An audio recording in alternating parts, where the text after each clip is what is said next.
আব্বু, আজ 1 সপ্তাহ ধরে বলতেছি আমাকে কিছু ডলার দিতে, কিন্তু এতগুলো দিন ধরে দেয়নি। কিন্তু 1 ঘন্টা আগেই ডলার দিয়ে দিল। দিবই তো। তোমার বাবা কি যে কথা পেটে করে নিয়ে এসেছে তা একমাত্র উনিই জানে। কি হলো ভাবি, কিছু কি ভাবছো? ভাবে এসেছে আর তোমাকে বলেছে নিচে নামতে। আমি কেন নিচে যাব? তোমাকে যেতে বলেছে, চলো তো এখন। অন্যদিকে উনি ইরাকে নিয়ে আসে। এসে ইরার বাবার সামনে এনে তাকে বসিয়ে দেয়।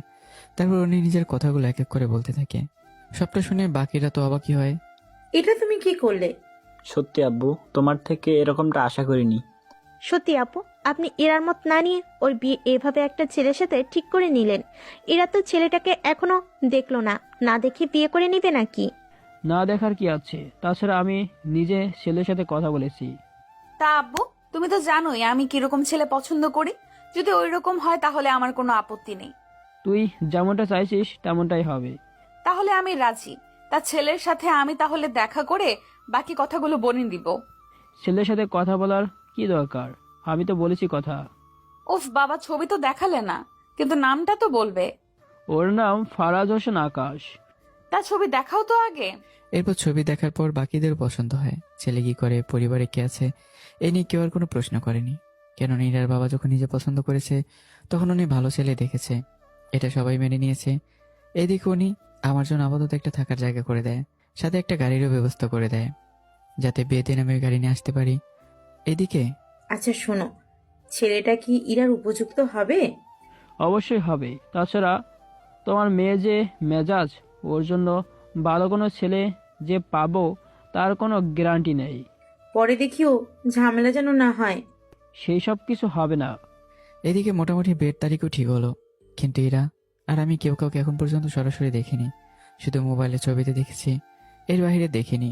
এদিকে বাড়ি সাজানো শেষ, বিয়ের জন্য যা যা লাগে সব কেনা হয়ে গেছে। আজকে আমাদের বিয়ে, সেজন্য ইরার বাবা আমার জন্য একটা গাড়ি পাঠায়, যে গাড়িতে করে আমি আসবো বিয়ে করার জন্য। তারপর আমি গাড়িতে করে আসতে থাকি। আর অন্যদিকে আচ্ছা শোন, আমার হবু হাজবেন্ড যখন গেটে আসবে তোরা কিন্তু ভালো আর মোটা অঙ্কের ডলার চাইবি। আর ওখান থেকে যা পাবি 3 ভাগের 1 ভাগ আমার, আর বাকি 2 ভাগ তোদের সবার জন্য থাকবে। ঠিক আছে, তাই হবে। তুই শুধু দেখে যা, আগে আগে হোতা হেগা।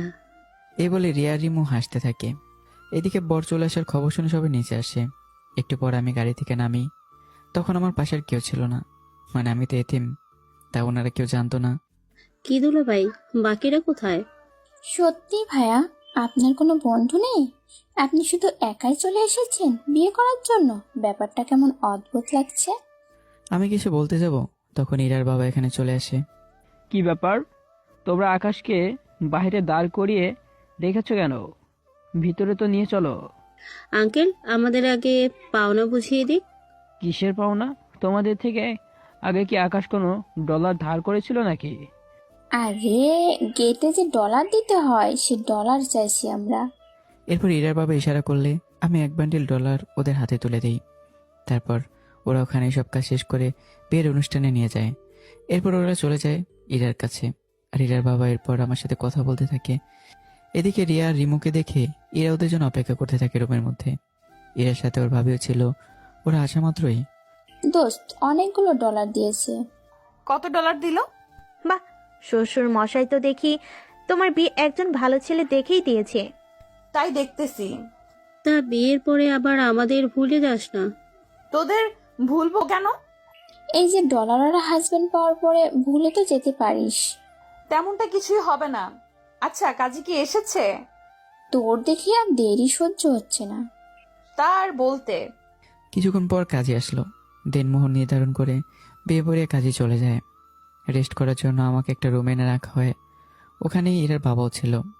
আব্বু, আমি এতগুলো দিনমোহর দিব কি করে?